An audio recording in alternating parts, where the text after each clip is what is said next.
भगवान देवादिदेव महादेव जी का पावन चरित्र चल रहा है। भगवती सती जी ने अपने शरीर को योगाग्नि में भस्म करते समय एक वरदान मांगा कि जन्म जन्म भगवान शिव हमारे पति रूप में हो, और शिवमय भाव करके शरीर को छोड़ दिया। योगाग्नि ने शरीर को भस्म कर दिया। अंबाजी हिमांचल और मैना से पार्वती के रूप में प्रकट हुई। एक दिन भगवान के परम प्रिय मनोह स्वरूप देवर्षि नारद जी पधारे। हिमांचल ने चरणामृत उतारा, चरणामृत की आरती पूजा करके भोग पवाया और फिर कहा, आपकी कृपा से परम कुशल मंगल है, हमारे यहां एक कन्या रत्न की प्राप्ति हुई। मैना जी को आदेश किया, पार्वती जी को लाई। बहुत त्रिपुर सुंदरी भगवती हैं। देवर्षि नारद जी दृष्टि से देखते ही समझ गए, ओहो ये तो आद्या शक्ति है। बड़े सद्गुण वर्णन किए। कहा अब सावधान होकर के सुनो, समस्त सद्गुणों की खान तुम्हारी कन्या है, पर इसमें कुछ दोष जो मुझे दिखाई दे रहे हैं। इसको जो पति मिलेगा वो थोड़ा योगी। अब योगी क्या, योगिंद्रो मुनिंद्रो के गुरु हैं भगवान शिव। जटाधारी, ऐसी वैसी जटा थोड़ी है कि जन साधारण जटाएं हों, नहीं। और कभी दिगंबर रहते हैं, कभी बागंबर धारण कर लिया। और अमंगल वेश, चिता की भस्म लगाना, मुंडों की माला पहनना, सांप बिच्छी के आभूषण धारण करना, भूत प्रेतों का साथ करना। अस स्वामी यही का मिली परी हस्तश्री। माता जी तो प्रसन्न हो गई सुनकर के कि भगवान हमारे प्राण प्रीतम शिव का इस हमारी रेखा में लिखा हुआ है पति रूप में वर्ण करना। लेकिन मैना हिमवान सखियां सब शोक अश्रु विमोचन करने लगी। आनंद अश्रु मैया के, पार्वती जी के आंखों से, और शोक अश्रु मैना, हिमांचल और सच। इतनी त्रिपुर सुंदरी, और इनके लिए ऐसा वर। हिमवान जी ने कहा कोई उपाय है जिसके द्वारा हम अपनी पुत्री के इस भाग्य को पलट सकें, क्योंकि हमारे पास कोई कमी तो है नहीं। ऐसा कोई अनुष्ठान, कोई उपाय। तो कहा मुनीश हिमवंत सुनो, जो विधि लिखा लीलार, देव दनुज नर नाग मुनि को न मेटनहार। ऐसा कोई देवता ही नहीं पैदा हुआ, ऐसा कोई दैत्य नहीं, ऐसा कोई मनुष्य नहीं, ऐसा कोई नाग नहीं, ऐसा कोई मुनि नहीं कि जो भाग्य में लिखा हुआ है उसको पलट सके। बैठा लो दिमाग में, सत्संग सुनते हो इस बात को बैठा लो दिमाग में। कहीं भटकने की जरूरत नहीं कि कोई तुम्हारे छूछा कर देगा, तुम्हारा भाग्य पलट जाएगा। जो कछु लिखो लीलार, दुख सुख देह तन, भुगते गो जहां जाएगो, यह सिद्धांत अभंग। भगवत ऋषि जी, तुम्हारे भाग्य में जो दुख सुख जहां भाग के जाओ वो भोगना पड़ेगा, तुम्हें भोगना पड़ेगा, अवश्य में भोक्तव्यम। हिमवान ने कहा कि प्रभु फिर कोई उपाय नहीं कि रेखा पलटी जा सके। देवर्षि नारद जी ने कहा एक उपाय सूझ रहा है, यदि भगवान सहायता कर दे तो कार्य सिद्ध हो सकता है। जैसी रेखा में दूल्हा के लक्षण लिखे हैं वो सब भगवान शिव पर हैं। वो अगर भगवान शिव से विवाह हो जाए तो सब गुण ही गुण, मंगल ही मंगल। यदि तुम्हारी कन्या तप करे और भगवान शिव कृपा करें तो भाल की रेखा को मिटाने की सामर्थ्य भगवान शंकर में। भावी मेट सके त्रिपुरा। भगवान श्री हरि का स्मरण करते हुए नारायण नारायण नारायण, और पार्वती जी को आशीष दिया और कहा पर्वतराज हिमवान आप तुम निश्चिंत हो जाओ, इसका परम मंगल होगा। वीणा में नारायण नाम की ध्वनि करते हुए विचरणशील महात्मा है नारद जी, ब्रह्मलोक की तरफ चले गए। अब आगे जो चरित्र हुआ सुनो। उनके जाते ही मैना ने हिमवान जी से कहा, मैं मुनि के वचनों का अर्थ नहीं समझ पाई। क्या कह रहे थे देवर्षि नारद जी? हम आपसे कह रहे हैं सुन लो, यदि हमारी पार्वती के अनुकूल कुल और वर होगा तो विवाह करूंगी, नहीं तो चाहे जीवन भर कुंवारी कन्या रहे, हम ऐसे वैसे से ब्याह करने वाली नहीं। पार्वती मुझको प्राणों से भी अधिक प्रिय हैं, ये हम आपको बात बता रहे हैं। पार्वती की योग्य वर वरण नहीं किया तो लोग कहेंगे कि पर्वत तो जड़ होता ही है ना। तो इसलिए हम आपसे कह रहे हैं, विवाह सुयोग्य वर के साथ, जिससे पीछे हृदय में जलना ना पड़े। और चरण पकड़ लिया हिमवान के, मस्तक रख दिया मैना जी ने। तब हिमवान ने उठाया और कहा, आप कैसी बात कर रहे हो? आप क्या समझते हो हम किसी को भी पार्वती जी दे देंगे? पर इतना जरूर समझ लो, देव ऋषि नारद के वचन कभी अन्यथा नहीं हो सकते। अपने प्रीतम हिमवान से एकांत वार्ता करके मैना जी पार्वती जी के समीप गई और बड़ा दुलार करके गोद में बैठाला। भी नौ किशोर अवस्था की तरफ माता जी का पदार्पण हो रहा है। बार बार हृदय से लगा रही, माथा चूम रही, गला भराया। पार्वती जी सर्वज्ञ हैं। माता जी के मन की बात जान करके बोली कि मैं जान रही हूं आप जो बोलना चाहती हैं, आप प्रेम विवशतावश बोल नहीं पा रही। माता जी ने बहुत प्रकार से समझाया और प्रणाम किया माता पिता को पार्वती जी ने, और अपने प्राण प्यारे भगवान शिव के लिए तपस्या करने के लिए चली। बस एकांत में आसन जमाया, भगवान शिव का ध्यान करते हुए गर्मी सर्दी बरसात खुले भगवान शिव का ध्यान, सब द्वंद्वों को सहना, शरीर की शुद्ध भूल गई, शिवाकार वृत्ति। कितना समय व्यतीत हो गया? 1000 वर्ष। 1000 वर्ष। बारी बताशा, बारी जल बताशा वायु।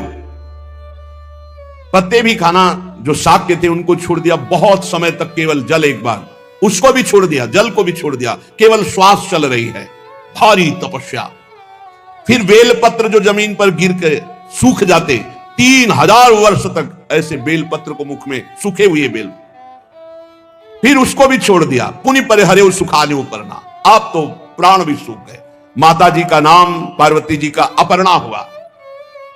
आकाशवाणी हुई, हे अपर्णा, हे पार्वती जी, तुम्हारा मनोरथ सफल हुआ, तो अब इस कठिन क्लेश तपस्या को त्याग दो, भगवान शिव तुम्हें प्रीतम रूप में मिलेंगे। ऐसा आज तक किसी ने तप नहीं किया। बड़े बड़े ब्रह्म ऋषि, बड़े बड़े मुनि महात्मा, किसी ने ऐसा।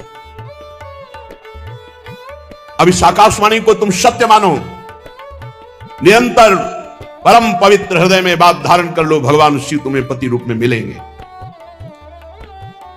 तुम्हारे पिता तुम्हें बुलाने के लिए आएंगे। ब्रह्मा जी की प्रेरणा से तुम्हें हट छोड़ करके पिता की आज्ञा का पालन करना चाहिए। जान लेना, जब पिता बुलाने आए, सप्त ऋषि मिले, मेरी वाणी सत्य है, ऐसी आकाशवाणी हुई। पुलकित हो, सफल मनोरथ हो गया। कितना सौभाग्य, प्रीतम रूप में भगवान शिव मिलेंगे। अब इधर भगवान शंकर की दशा विचित्र है। सती स्वरूप से शरीर त्याग करके पार्वती रूप में भगवान शिव के लिए तपरायण अंबाजी पार्वती जी, नंद भगवान शिव, मोह रहित, मद रहित, काम रहित, भगवान आत्मस्वरूप प्रभु के निरंतर चिंतन में मगन, कभी समाधिस्थ, कभी उन्मत्त विचरण कर रहे, असंग। कभी कभी कोई मुनि जन आ जाते, प्रश्न करते तो उपदेश कर रहे हैं। यद्यपि भगवान अकाम है, फिर भी सती जी के वियोग से दुखी है। भगवान श्री हरि प्रकट हुए और कहा, प्रभु मैं एक प्रार्थना करना चाहता हूं आपसे। भगवान शंकर ने कहा, आदेश कीजिए। पार्वती जी का जन्म और तपस्या में संलग्नता और आकाशवाणी, ये सब पूरी बात महादेव जी से बताया। सती जी का जन्म हो चुका है पार्वती के रूप में, उन्होंने आपके लिए भारी तपस्या ठान रखी है। आकाशवाणी हुई है कि आप ही उनको पति रूप में प्राप्त होंगे। पूरा पार्वती चरित्र सुनाया। हमारा ये जो वचन है, विनय पूर्वक इसे स्वीकार करें। आप जाएं, दूल्हा बने और पार्वती जी से विवाह करें, हमारी इच्छा है। दोनों बातें यहां हरि जी ने प्रकट की कि आप हमारे स्वामी भी हैं, ये मुझे मांगे देव, और देखो आप हमको भी स्वामी मानते हुए, इसलिए जाए विवाह शैलज, हमारा आदेश है, आज्ञा है, जाओ विवाह करो पार्वती जी से। और या मुझे मांगे देव, प्रभु मैं आपसे मांग रहा हूं कि आप जाके विवाह करें। स्वामी की आज्ञा शिरोधार्य है। सिरधर आयस करी तुम्हारा परम धर्म या नाथ हमारा, आपकी आज्ञा का पालन कर। यद्यपि काशी यद्यपि उचित असना, इस समय जो हमारी स्थिति है वो आप जानते हैं प्रभु, पर आपकी आज्ञा, स्वामी की आज्ञा पालन करना ही सबसे बड़ा धर्म है। प्रभु की बात सुनकर शिव जी की भगवान बहुत संतुष्ट हुए। भगवान श्री हरि अंतर ध्यान हो गए। इतने में देखा सप्तऋषि आए, भगवान देवादिदेव महादेव की दंडवत की। महादेव जी ने कहा बहुत अच्छे अवसर पर आए, जाओ एक सेवा तुम्हें दे रहे हैं। तुम पार्वती जी तप कर रही हैं मेरे लिए, तुम उनकी प्रेम परीक्षा लो और फिर परीक्षा में पास हो जाने पर हिमवान को प्रेरित करके उनको घर वापस करो, पार्वती जी का संदेह दूर कर दो, जाओ। प्रणाम किया, सप्तऋषि आज्ञा का पालन करते हुए पार्वती जी के पास पहुंचे। देखा मानो मूर्तिमान तपस्या बैठी वैसे भगवान शिव के ध्यान में मग्न अम्बा। ऋषि जन गए तो सोचा माता जी आंख कैसे खोलेंगी। नमः पार्वती पते हर हर हर महादेव। माता जी आंख खोला, क्योंकि प्रीतम का नाम ही आंख खुलवा सकता। सप्तऋषियों को देखा, आदर दिया, आओ विराजो। सप्तऋषियों ने कहा बस ऐसे ही जा रहे थे, देखा आप तपस्या में संलग्न हो। इतनी कठोर तपस्या तो भूतो न भविष्यति, पर आप चाहती क्या हैं? तुम हमारा अविवेक देखकर हंस दोगे, क्योंकि मैं भगवान शिव को अपने सुहाग रूप में धारण करना चाहती हूं। मेरे भरतार, मेरे पति भगवान शिव हो। मानो मैं बिना पंखों के आकाश में उड़ना चाहती हूं। मेरी सामर्थ्य तो ऐसी नहीं, और मेरी चाह है, मेरा हठ है कि मैं भगवान शिव को अपने पति के रूप में प्राप्त करना चाहती। हंस पड़े ऋषि। नारद का जिसने जिसने उपदेश सुना घर छोड़ करके बर्बाद हो गया। और आप बताएं, आप जिन गुरु की इतनी महिमा गा रहे हो नारद जी की, मन कपटी तन सज्जन चीन्हा, आप सरिस चाहें सब कीना। मन कपटी है, बड़े सज्जन भेष में रहते हैं, लेकिन उपाय यही रहता है सबको अपने जैसा ही बनाना चाहते हैं। नारद जी की बात तो कर रहे ना, आज तक किसी का घर नहीं बसा, सब चौपट हुआ जिसने जिसने उनका उपदेश सुना। और आप भी कैसा पति चाह रहे हो नारद जी के उपदेश से? उदासीन, किसी से मतलब ही नहीं, गुणहीन, कोई गुण ही नहीं, क्योंकि गुणातीत है, लज्जा का प्रवेश ही नहीं। और आपको बता दें, कुबेश, बड़ा ही कुबेश धारण करने वाले, नरमुंडों की माला और घर बरगद का पेड़ है, उनके लिए इतना कठोर तप कर।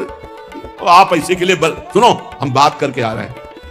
वैकुंठाधिपति वेद जिनके नेति नेति करके गुण गाते हैं, साफ सद्गुणों की रास लक्ष्मी जी जिनके चरण चापती रहती हैं, हम बात करके आ रहे हैं। ऐसे प्रभु से आपका ब्याह करा देंगे। थोड़ी तपस्या और तैयारी करो ब्याह की, हम तो बात कर ही आए हैं। माता जी बहुत हंसते हुए कहा, अच्छा अच्छा, सत्य कहो गिरिश तनु एहा। सत्य सत्य कहा कि पहाड़ से, पर्वत से, जड़ पर्वत से हमारी उत्पत्ति हुई है। तो आपको यह भी पता होना चाहिए कि पर्वत को कोई डिगा नहीं सकता। चाहे जितना बड़ा तूफान आ जाए तो हट न छूटे बर देहा। हम पर्वत से उत्पन्न हुई, हमारा हट नहीं छूटेगा, भले शरीर छूट जाए। आपको पता होना चाहिए कि पर्वत से ही स्वर्ण की खानें पैदा होती है, और स्वर्ण को जितना जलाया जाता है उतना ही वो तेज प्रकाशित करता है।